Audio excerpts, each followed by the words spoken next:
Eu acho que não existe no nosso mercado um meio que tenha tanto se reinventado, procurado inovação nos seus canais, em toda a sua operação, se atualizado, procurado fontes de novas receitas e novas audiências. Com toda certeza, eu acho o meio mais pungente dos últimos anos. Se você olhar um pouquinho para trás, aconteceu isso com eventos. Hoje, o meio revista se apropriou muito dessa plataforma, possibilitando esse ponto de contato das nossas marcas e da nossa audiência com o anunciante, que é o que eles já buscavam anteriormente e hoje, em cada dia, querem mais. E através da própria corrida digital, que também não é algo muito recente. O que a gente quer? São as marcas fortes, que elas estejam presentes em todas as plataformas, e que essa audiência, que não é só mais leitor, não é internauta, essa audiência possa consumir aonde, quando e como quiser. Então, acho que isso é uma característica muito forte do nosso meio. Acho que é importante dizer e reforçar, já que está todo mundo no mesmo barco aqui. A gente também teve uma inovação bastante importante no nosso caso, que a gente lançou primeiro a Veja em iPad, né, na versão de iPad, e enfim, numa plataforma bem bacana, que enfim, proporciona bastante inovação, não só para a gente, como para os anunciantes. Hoje a gente já tem 8 revistas em iPad e até maio a gente vai ter 30. Também estamos investindo em outras plataformas, assim como todas as editoras, como todos vocês já colocaram. Mas o grande investimento de um ano para cá a gente praticamente dobrou a equipe comercial e investindo em novos títulos. Mas esse ano também a gente já vai ter algumas das revistas no iPad. Até outubro, as 30 revistas comercializadas vão estar no iPad, e sendo que 3 delas interativas, começando agora na edição de abril da Atrevida. Vai para o iPad em abril, depois a gente tem Corpo a Corpo e Karen Driver, que são os principais títulos comerciais da Escala nesse momento. Então a gente atrasou bastante o iPad, deve entrar no ar agora mês que vem, de TRIP, de TPM, mas eles vêm com conteúdo exclusivo. Além do conteúdo da revista, vem conteúdo exclusivo para o iPad. E no caso do mercado anunciante, acho que a maior inovação está em Abril ter conseguido montar um portfólio de plataformas muito extenso. E a gente tem trabalhado isso assim continuamente, porque hoje a gente tem ali debaixo do nosso, dentro da nossa roda ali de plataformas, a gente tem as revistas, tem os sites, tem iPad, tem mobile, tem a mídia digital, ou seja, enfim, tudo que a gente faz em online. A gente adquiriu a Elemídia, né? A gente adquiriu 100% da MTV, então tudo isso fez com que a gente conseguisse ter hoje um database. Isso é uma coisa muito inovadora, que a gente está construindo, qualificando um database de 70 milhões de nomes, que está sobre a nossa gestão, né?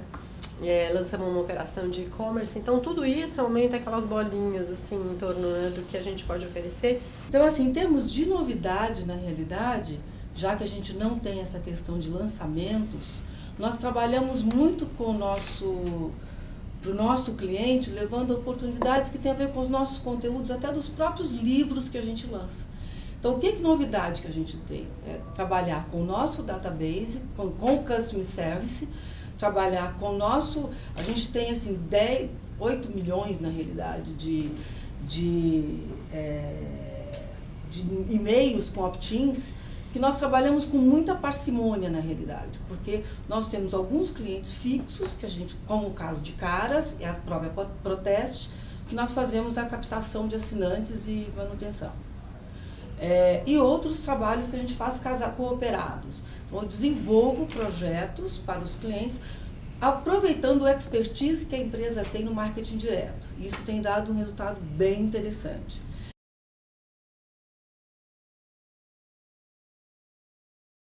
Então, o que é inovação dentro da empresa, hoje já não é uma inovação para o mercado, uma coisa que a Escala tem que acelerar, correr atrás, para se estruturar com informações básicas para essa venda de publicidade. Por exemplo, para o mercado anunciante, o que foi feito desse um ano para cá, que esse projeto de estruturação começou há aproximadamente 2 anos, foi uma coisa tão básica, desde a implementação do desenvolvimento de um Media Kit até um trabalho interno da escala, entender quais eram as informações importantes para o mercado. Tanto que eu vim do mercado de agência, fui mídia há quase 15 anos, falo que continuo sendo mídia, mas esse conhecimento do outro lado do balcão era importante justamente para informar o que os mídias precisam saber, o que os mídias avaliam. Mas eu acho que a grande inovação é a gente continuar vendendo revista e continuar crescendo nesse mercado. Acho que essa é a grande inovação. Porque sempre, durante muito tempo, sempre se disse as revistas estão fadadas a terminar, o papel vai deixar de existir, etc, etc. E o que a gente percebe é um crescimento muito grande. Quando você lança um produto relevante e que tenha valor para o consumidor, para o leitor, ele não vai deixar de comprar. A grande questão é você, de fato, lançar coisas boas e não qualquer coisa, né? Acho que isso, o consumidor hoje, ele é crítico e ele sabe muito bem o que ele tem que escolher. A editora é uma editora de revista, então a gente não pode esquecer disso. Tem que estar no iPad, no tablet, estúdios ali na Isto É Dinheiro, levando vídeos novos a cada 2 horas para o internauta, mas a nossa razão de ser ali é a revista. O que é inovador, né, no nosso meio?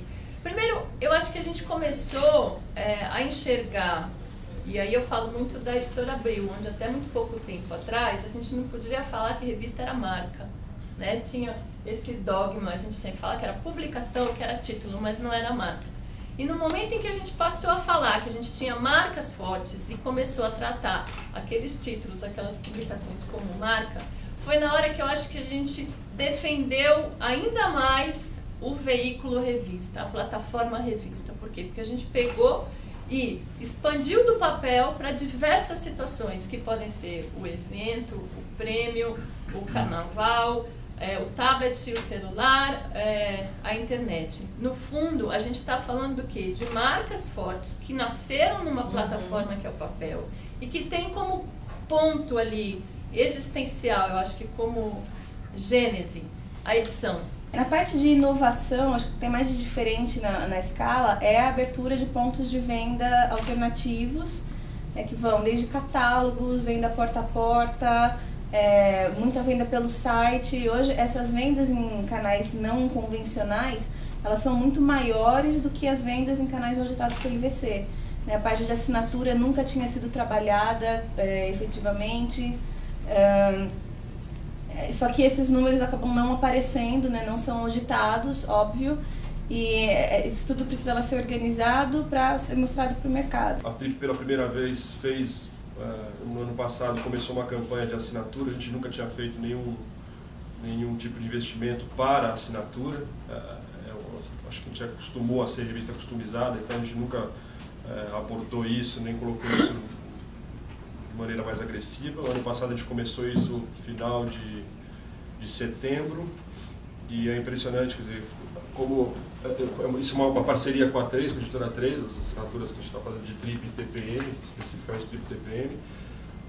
O resultado está sendo ótimo, está sendo excelente. Criando gerências por plataformas, gerências de evento, revista, especiais e multimídia. Fizemos uma abordagem ao mercado nacional como um todo, propondo uma estreia no meio revista para empresas que nunca tinham anunciado em revista, e tivemos um sucesso acima do esperado com esse projeto. Eu acho que tem uma coisa muito importante, assim, a editora ela não tem uma proposta de ser a maior editora do país. Ela vai trabalhar alguns segmentos específicos e o que realmente ela achar que é relevante para uma audiência e relevante para um resultado publicitário. A gente vai trabalhar basicamente mercados em que a gente consiga ter uma leitura de resultado publicitário.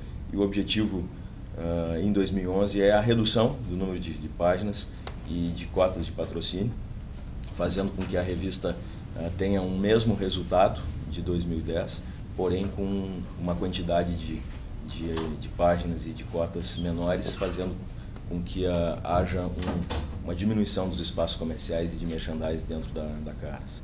A gente criou um canal de mini customizada, vamos dizer assim, né? A gente tem muita procura de cliente que quer fazer uma revista customizada, mas não tem a cultura de fazer uma customizada e nem tem budget para isso, né? Não tem esse investimento. Porque acontece muito quando você vai fazer uma revista customizada, a pessoa chegar, achar que tem uma marca muito forte e achar que a publicidade vai pagar todo o investimento dele na revista. Não funciona, todo mundo aqui sabe que isso não funciona, mas existe a gente acabou criando um canalzinho lá de mini conteúdo, ou seja, você atende demandas específicas, às vezes nem precisando assinar nada disso, mas você acaba elaborando esses conteúdos e fazendo esses conteúdos meio que por encomenda. E também o desafio no mercado publicitário é não só oferecer o banner e o anúncio com rich media ou com uma TV, mas entender o que esse mercado quer, porque nessas plataformas você tem um pouco mais de flexibilidade para fazer talvez esse famoso cross-content.